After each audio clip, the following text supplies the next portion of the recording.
Brown omelette হয়, আপোনালোকে ঠিকেই শুনিছে। কেনেকৈনো বনালোঁ তাকে আপোনালোকক দেখুৱাবলৈ লৈছোঁ। ৰেচিপিটো যদি আপোনালোকৰ ভাল লাগে কমেণ্ট ছেকশ্যনত জনাবলৈ নাপাহৰিব। এতিয়া মই এগ এটা লৈ লৈছোঁ, লগতে পিঁয়াজ পাত, পিঁয়াজ, আন্দাজমতে নিমখ মই প্ৰিপেয়াৰ কৰি থৈ দিছিলোঁ আগতীয়াকৈ। কলডিলৰ অকণমান জালুকীয়া দি দিছোঁ, নহ'লে আপোনালোকে কলডিলৰ ভাজি অকণমান দিব পাৰে। এতিয়া গোটেইখিনি একেলগে মিক্স কৰি লৈছোঁ। জিৰা গুড়ি অকণমানো দিব লাগিব, ধনিয়া গুড়ি, লগতে গৰম মছলা গুড়ি অকণমান দি দিলোঁ। এতিয়া এনেকৈ গোটেইখিনি একেলগে মিক্স কৰি লৈছোঁ। ব্ৰাউন কালাৰ নিচিনা হৈ গৈছে আৰু ইয়াত মই মিঠাতেল ব্যৱহাৰ কৰিছোঁ, ৰিফাইন অইল ব্যৱহাৰ কৰা নাই।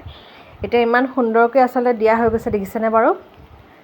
যিমান খাবলৈ দেখিবলৈ সুন্দৰ হৈছিলে সিমান খাবলৈ সোৱাদময়ো হৈছিলে। যিহেতু কলডিল হেল্থৰ কাৰণে বিৰাটেই ভাল, গতিকে অমলেটত সেনেকৈ কলডিল ইনক্লুড কৰিলোঁ। এটা ইউনিক ৰেচিপি আপোনালোকৰ লগত শ্বেয়াৰ কৰিলোঁ। আপোনালোকে ব্ৰেকফাষ্ট ইভিনিং টাইমত এনজয় কৰিব পাৰে আৰু চাহ কাপটোতো মেণ্ডেটৰী নহয়নে বাৰু? ট্ৰাই কৰি চাব।